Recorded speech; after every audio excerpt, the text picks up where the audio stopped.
You look as red as your hair. Okay. I'm being serious. Okay. Hey guys, it's Sasha from Baha Reads.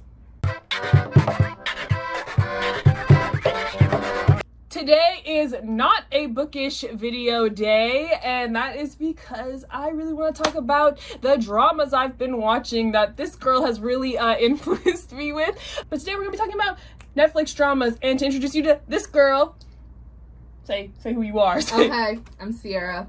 All my stuff will be down in the description because she's going to put it there for me. This is my sister. Okay, but today we will be rating Netflix dramas. There are only going to be C dramas. C drama means Chinese drama, and K dramas, which is Korean dramas, because I haven't really... There's really no Japanese dramas on Netflix. There's like one, and I didn't finish it.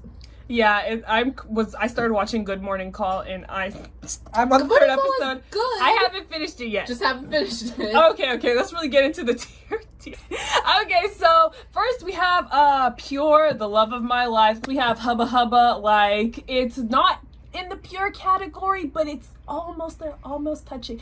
Next we have Cute, as in it was cute, but it wasn't like all that great. Then we have Problematic Fave. Because I would say some of these all of these are going to Problematic Fave. A lot of them are going to be problematic faves because I don't know why, but like Asian dramas always feel the need to have some sort of like, theme that wouldn't really be appropriate in Western society and is kind of abusive, but I really love watching it. Toxic is the word. Just use it, Sasha. Toxic. Next, we're going to be talking about it wasn't really that great, and then green is why did I watch this, and some of these I actually never finished watching, so let's just put that on right. First drama we're going to talk about is Well-Intended Love, which for me, Well-Intended Love goes into problematic things. Sierra, you gotta be paying attention. Hold on, I have to read the description of Well-Intended Love.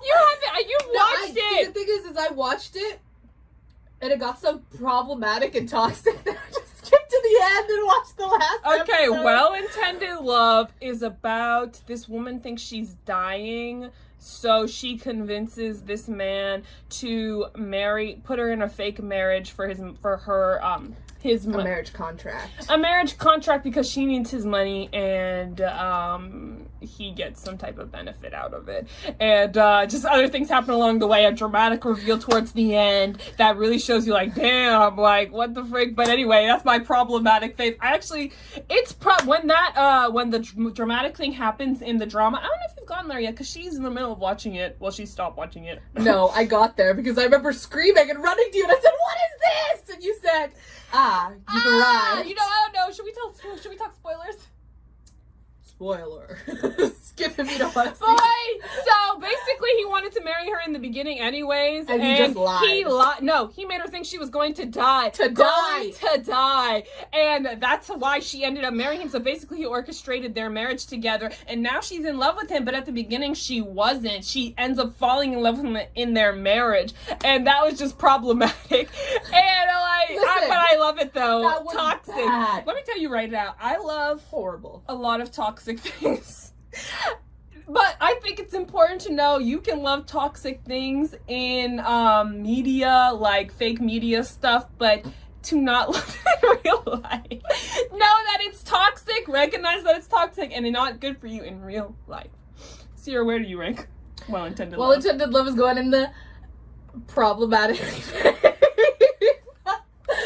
because I thought it was so cute. Like their meetup was like kind of weird, okay, because he like approached her and it was like a weird thing, and he was like, "Marry me," and she's like, "No," and then she finds out she's gonna die, and she's like, "Well, you have money, so money equals living, period." So she went to him and they decide they're in this contract now. She signed it, they're living together. It's like a slow burn love type of situation.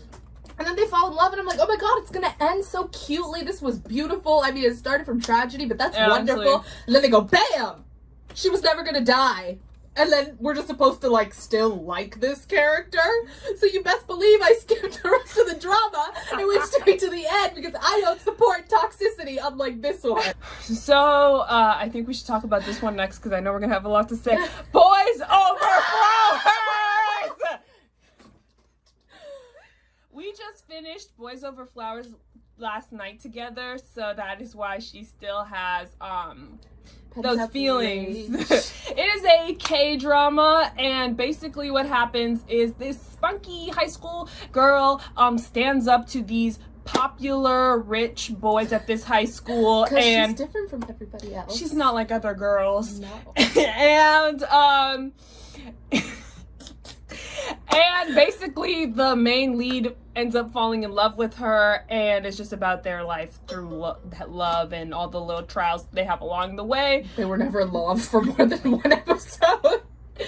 I feel like Boys Over Flowers, in the beginning, it was my problematic fave, but then towards the end, it just became eh. But then the ending, when they got married, I don't know, that last episode was cringe. And it just, I was like, what the fuck is going on? So, I don't know, problematic fave or eh. I just have to go with problematic fave. I know me, I would still say, if you like this, you know, put this in this thing up, so problematic fave.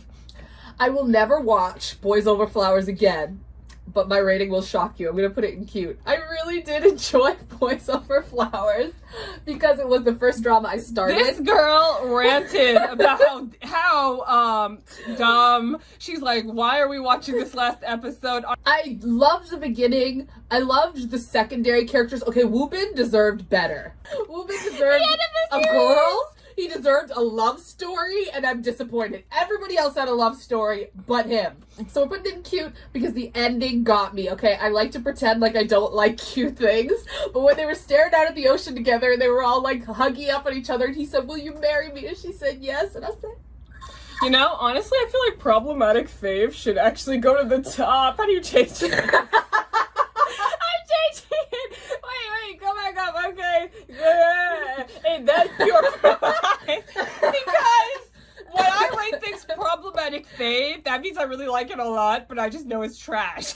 Next, we're gonna... Well, then that means we're just gonna put it in problematic fave because I put it in cute because cute was above problematic fave, but now we're putting it in problematic fave. Next, we're gonna talk about best lovers. This is the first drama we watched together since we've been home, and it's a Chinese-Korean drama. It's combination. Yes, it's because one of them speaks Chinese and the other speaks Korean. It's about this basically fake marriage between these two movie stars. One came from lowly circumstances, the other was always rich, and their fake marriage. I didn't really like it that much, to be honest, but I'm gonna put it as cute. Okay, because it was cute to me. It was dramatic. The ending was, sometimes, but yeah. I'm gonna put it in cute as well because I actually really enjoyed it. Not the storyline. I enjoyed it because I have been studying Korean for 2 years and I am studying Mandarin in college. So it was very interesting to like get both at the same time, like have to like try to do a brain connect. It was good. But the storyline was horrible. Made me scream so many times. And the ending was bad. And it was very predictable. Anyway, on to the next. Well, I'm gonna talk about Meteor Garden, which is next. I don't think Sears watched that. I watched it. I just never finished it because it got really toxic. Like Boys Over Flowers was toxic, but Meteor Garden was worse. More toxic. So Meteor Garden is about literally the same thing as Boys Over Flowers. Toxic. Boys Over Flowers and Meteor Garden are the same thing. One is just Korean and one is Chinese. Meteor Garden is the Chinese version, and honestly, I found a lot more Chinese dramas are more dramatic and more toxic in their toxicity. Why? We were trying to change the camera angle, but we'll just suffer. Meteor Garden. So Meteor Garden for me, I actually got my friends, because I started watching it when I was at school, and I would just be watching it. My friends would come in, they'd sit down, they started watching it, and they got addicted to it. So then I couldn't finish watching it without them, but we never finished watching it together. So I've never finished Meteor Garden, but I know it has the same ending as Boys Over Flowers because I looked it up. I didn't watch the last episode, but let me tell you something. Meteor Garden is also a problematic fave, and I'll be the first to say it's hella problematic. So there you go. Like the flip-flop, the back and forth. Are y'all even really in love? Anyway. I actually stopped watching this one simply because it was the first, like, because actually I tend to like Chinese dramas. I feel like, to me, once they get together, they're usually together. And it's like a love story type of thing. Like, once they're together, there's like a couple episodes of you being able to enjoy their happiness. And this one was not like that. It disappointed me a lot. So I'm putting an because I never finished it. But from what I've heard, it's literally just back and forth, and that would have frustrated me. And I would have been like, That's literally the same thing as Boys Over Flowers. Literally the same. It's this one. Literally the same thing. Literally the same thing happens to them. I know, but Boys Over Flowers was better.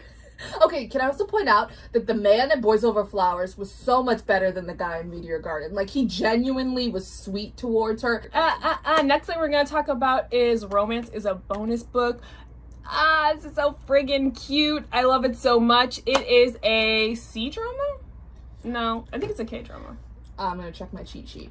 Romance is a Bonus Book is a K-drama, and it is about this divorcee who is trying to get back into the workforce. She has a young daughter who is away at a boarding school, and she ends up living with her best friend, who is male, who is younger than her by a little bit, and he is in love with her. Okay, I'm gonna have to tell you right now, I never watched this one, so if you're gonna spoil stuff, none of these are spoilers. None of these are spoilers. This is just the synopsis. He's male, and she ends up working at his publishing company, which is about books. And I loved it so much. The romance, the drama, the unveiling. It's so friggin' cute. I don't know if it's exactly Hubba Hubba. It's like right cute. under that in my mind. Romance is a Bonus Book is cute. I never watched Romance as a Bonus Book, but from the trailer, because I watched the trailer, it's on Netflix, and the previews, and my best friend is always telling me about how, like, once they're together, it's like a cute relationship. It was so It is in my Netflix list. I just haven't watched it yet. So she's due to that, I'm just gonna put it in cute because I already know I'm gonna like it. Because my best friend knows me, and she's like, "You're gonna like it," and so therefore, I'm gonna like it. Next, we're gonna be talking about Accidentally in Love. And like, anyway, Accidentally in Love is this pop idol goes back to school, and he meets this weird, girl there, who is actually a runaway millionaire, billionaire heiress who is, his grandfather was trying to force her to get married, and she said, "No, I'm not taking that path. Deuces," and she's hiding from her grandpa while accidentally falling in love with this boy. her hair changes were a little. Her hair is ugly, and it was distracting for all of the drama. I actually liked it, so. Distracting for all of the drama. I didn't like her long hair. I liked her shorter curly I don't need to talk about it. It's Sierra, you can gush. Well, I recommend watching this. It was very cute, okay? There was a bit of back and forth and miscommunication, and I hate miscommunication. I hate miscommunication. That's what involved toxicity. Shut up. Because you love that. She'd be sucking that up. She'd be like, miscommunication, nah! But I especially hate miscommunication. And it's just because it's so simple. Like, she literally just had to go and talk to him. And then when she did and they got together, it was really cute. There's like this other girl who likes him because there always has to be a love triangle. But I loved how they put her together with the soft spoiler, but not really. Like, she ends up getting it's kind of like obvious at the what are you doing? Triangle. What's a triangle? Triangle. You can't see my points. Finish. Okay, anyways, and she gets together with this boy who's like softer, who's like completely different from the male character, and she ends up falling in love. So, like, everybody has a person they fall in love with, and so it's very sweet. If you want just a little sweet drama to watch, then Accidentally in Love is cute. Anyway, next we're going to talk about Cinderella and the Four Knights. Cinderella and the Four Knights is a Korean drama. Love this one. So basically this grandfather hires this girl to kind of corral his grandsons together because they're all from different, they're all cousins, and they don't really like each other, and they don't really like their grandfather. Well, some of them don't like each other, some of them don't like their grandfather, but either way, they're a dysfunctional family, and so he hires this girl because she seems to be able to whip them into shape, and, you know, things just go on from there. I really liked Cinderella and the Four Knights. I was gonna say Four Horsemen. I don't know why. The Four Horsemen of the Apocalypse. Yes. It was cute, and that, let me just drag this right now. Cute. Friggin' cute. The characters were cute. The little, like, you got to see each character in depth, and the little plot points and the nuances were good. This was the second K-drama I ever watched. So this is, like, something I watched years ago. And I never finished it. That was before it was on Netflix. So that was back when I was watching it on KissAsian.com. Y'all know what I'm talking about. But I remember enjoying it. I loved it. So I'm actually going to put it in the first Hubba Bubba. Hubba Hubba. I feel like I might even put it for Pure for My Life because I really genuinely did love it. From what I remember. Well, let's talk about Pure, okay? Let's talk about pure love. Love O2 friggin' O. Beautiful. Like, let me just put it in Pure right away. It's pure love of my life. Recommend that to anybody. Love O2O is a Chinese drama, and it is about this gamer girl who gets married virtually to this gamer guy, and she doesn't know who he is, but they're like married in their, you know, online game, and they want to meet up in real life. Turns out he's the hot guy from one of their nerdy departments at her college, and they end up falling in love in real life. Oh, so beautiful. Honestly, it's pure. The male, no toxicity. The female, no toxicity. The miscommunication, almost at a 0. I mean, could you even get any better than that? No, you can't. Pure. That is pure. Anyways, I agree with everything she said. There's no toxicity, and y'all know me. I love that. There was no miscommunication. Like, they got together, and it was just cute. It was so adorable, and like, he's kind of like stoic, so he's not like really good at showing his love. And they're kind of like really awkward. Love her. Oh my god. And that was my first time watching like an awkward drama like that, because I'm used to people just expressing their loves, but they would just kind of be like sitting next to each other and be like, eh. And he'd like put hold food on her hand, plate or hold her hand. Ah! I sucked that ish up. I was like, no, give it to me. Pure. Oh, you're like, what do I have? I know. What do I have on here? It's hard because they're in their regular font. On my shoulders. That's the only one I remember. Baby. Put Your Head on My Shoulder is about this girl who moves into this apartment because she needs to be closer to her job, and it turns out that her mother, well, isn't it? Yeah. Anyway. That's not really a spoiler. It's not really a spoiler. It turns out that her mother orchestrated her to live with her mother's friend's apartment. And her mother's friend has a son. So you know what that means. You know what that means. So they're living together. And, you know, they put their head on each other's shoulder. Not like that. But it's so cute. So cute. This is literally so friggin' pure. Like, it's their first loves. Toxic, 0. It is a Chinese drama. It's just forget to say that at the beginning of everyone. But honestly, it's their first love, so you're seeing them navigate through their first love, and it's just so beautiful. And he's so weird because he's so techie and she's so not. And so like when he starts using words and she's like, stop, just stop. And then they're like, yeah. She's like the smart one and she's like not the smart one. She's artsy. I don't want to say dumb. Yeah, she's artsy. Artsy. Anyway, Sierra, your vote. Oh, that's pure. I would watch Put Your Head on My Shoulder over and over again. Like, whenever I finish watching something toxic that I don't like, just watch an episode of this and you're good to go. Every episode is filled with something cute that you're gonna love.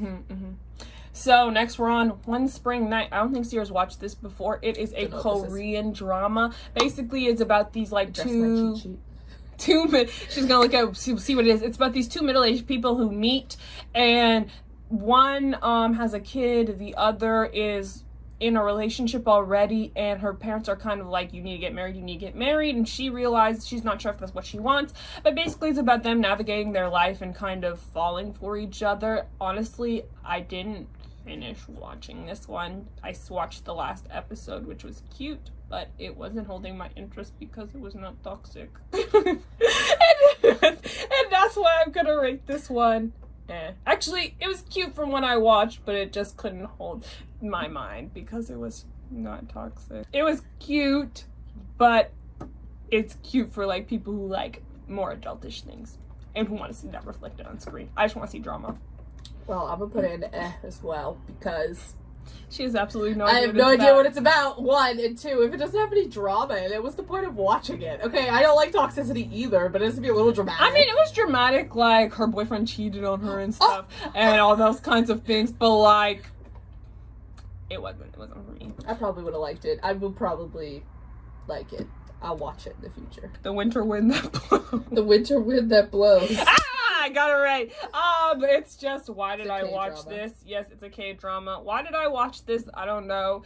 I thought it was going to be different and interesting. It's about this blind heiress, and basically this con man, like, kind of ends up like protecting her because she used to be like, he was friends with her brother who's some long lost like brother or whatever. Somehow they got separated. I don't know all of that. And basically he ends up trying to protect her, and I believe they end up falling in love, and it was just boring. So why did I watch this? I didn't finish watching it, by the way. I had to cop out at like 3 episodes. Sasha, there's no way you can get to know a drama after 3 episodes. I had to cop up because it was boring, so it's why did I watch it? If I, there's a few dramas on here I actually didn't put on. Like, there's this one with Situmo and Situmo is Your Hand on My Shoulder. No, there's another. Oh, not Situmo. There's another one, a girl who's exactly like her, the Chinese one. Anyway. You can see Sierra move one spring night because she just... Oh, yeah, I've never watched them, so I figured they deserve to be put in the why did I watch this, because I didn't. Itaewon Class is a Korean drama. Sierra can tell you what it's about. Itaewon Class is a really good K-drama, I guess. I mean, me and her basically we hated it for a lot of different reasons. We hated it, and we loved the main character, but we hated a lot of the other characters. Okay, the main character, what was his name again? Pure! Well, I gotta find his name. Give me a second. Fucking Pure. He deserves to be called out. Where is he? Full name and everything. Pak Setari, or however you say that. We can't pronounce Korean names. We apologize. Deserved better. Period. He was precious from the beginning. Okay. This is gonna get a really good rating for me simply because the editing was so good. Okay, I'm not gonna spoil anything, but someone gets hit by a car.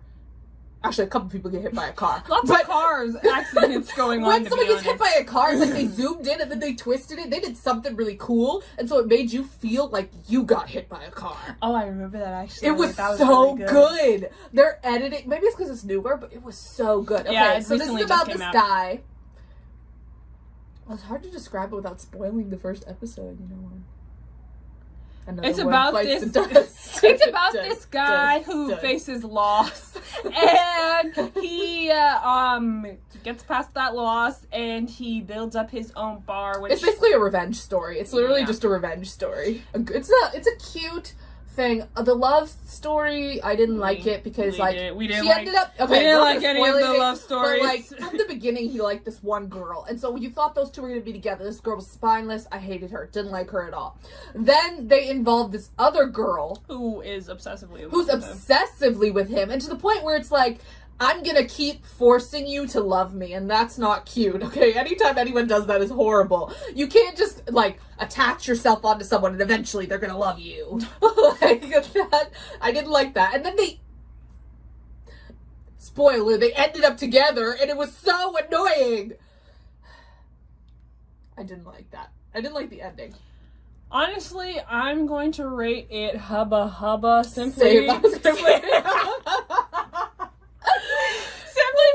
Park Soo-yi, he was a hot, hubba. and he always got to brush his hair. You really, I don't know. Class is good. I'd watch it if you like frustration. It's a more modern drama. There is a transgender person. There's a black person. That was interesting. That was crazy. Both of those were crazy, actually. I was like mind blown. So there's that. Next, we're gonna be talking about Pretty Man. Pretty Man. Pretty Man. She's never watched it. All right, she started watching it and stopped. Toxicity. Yes, there's a lot of that. That's why it's already going in my problematic phase. So basically, You should just rename it Toxic toxicity. Files. Honestly, I'm like, damn, I should just named it Toxic Files. Anyway, Pretty Man is a C drama, and it's basically about these two people who have loved each other since high school. This is crossing a 13-year span. So in high school, they started to love each other, but like miscommunications, all that good stuff, you know, so they never really made it into a relationship. Now he's a movie star, and she's a wannabe movie star. He's either a movie star or director. By the way, he's really big. She wants to be a big movie star, so they enter into a fake marriage, and what's with it in Chinese dramas and fake marriages? Almost all of this, some fake marriage. I just realized this is the second fake marriage we've been in. No, third fake marriage. Wow. Anyway, they enter into a fake marriage, but they really do love each other, but they act like they don't. It's really weird. I really love it. The miscommunications really killed me, but you know where this is going. Headed for the Toxic Files. Problematic fave. Toxic Files should be quotation marks underneath problematic fave. Well, from what I watched, I didn't like it. So you did watch it. I didn't like miscommunication. I think it's so stupid. It's so easy, I feel like, to just open your mouth and say how you feel. Like, it's so simple. Just tell her you like her. Oh my god. So I'm Pretty Man is supposed to be coming out with the second season sometime. I think the first season came out in 2018. Sierra's rating it an F. But the ending of this first season, I wanted to throw my phone or the TV across the room because once again, miscommunication or things that the characters do that was influenced by other people that the other characters are mad about, which don't even make any sense because they did it unknowingly. I hated toxicity. I despised it. If you like miscommunications and toxicity, you love it. Here to Heart is a Chinese drama that is basically about this couple that was in love, but I think they were both poor and the girl didn't want to be with him when they were poor, something like that. So she leaves to go to England and work in a company, and he basically creates his own multi-million-dollar company that he's the CEO of. No, she comes back, works in his company. I don't think she realizes that it's his company, and if she does, she still acts like she doesn't know him, but he hires her to be like almost directly under him. And he wants her back. More of an adult one because they're both adults and it's more adult situations and looking back on their past and their future and their present, whereas a lot of the ones which I usually watch are more high school to college because I'm so pretty. No, it's because when you're talking, I want to like think of it, but if I can't do that, then I want to look at you right there. But Here to Heart, I'm gonna rate it like it was good, but it wasn't good enough for me to remember even what it was about. So I didn't watch it, so it's going in the why did I watch this category. It should really be changed to did we watch it? Question mark. Last we're gonna talk about, even though there's 3 in there. That one is. Do you know how to delete it? Nope, you can't delete it. Well, Love O2L deserves better, so we're just gonna put it in the Peer for Life. I Hear You is a Chinese drama that is about this young, musically gifted man who is like a prodigy. He studied in Italy. He comes back to China and makes his own like violin making shop type vibe. And then it's also about this young woman who wants to be a voice actress, but she's poor. And she wants to go, I think, to Korea or Japan to study voice acting. But anyway, it's basically about them. I can't even remember how they meet, but somehow they meet. They have to work with each other. Oh yes. They're a couple in this fake reality TV thing they're doing. I don't know why he's doing it. She's doing it for the money. I can't remember why he's doing it. But anyway, they, end up falling in love. I'm voting it for cute because it was actually really cute and I did enjoy it and I really loved it. I mean, I didn't like really love it. It wasn't in the pure category, the thing I would rate to everybody, but I loved it. I enjoyed it. It was cute. I didn't watch it. So I was going in that I didn't watch it. Reading the synopsis, it's one I'll put in my list, but I have like 50 dramas in there, so when I get to it, I get to it. And I've watched a lot more dramas than the ones she's placed here, so I apologize for not knowing like a third. Yes, these were all dramas I've watched, not dramas that we've consecutively watched together, because honestly, these are almost about all the dramas I've ever watched, with I would say 4 or 5 missing that I can't remember the names of off the top of my head, so they're not on. And this video would have been too long for that. But anyways, that's all for now. Comment, if you'd like to see Sierra and me do something else. She has her own YouTube channel with whatever it's filled with. We might do stuff on there. But that's all for now. I'll catch y'all later. Don't forget, you're special and God loves you very much.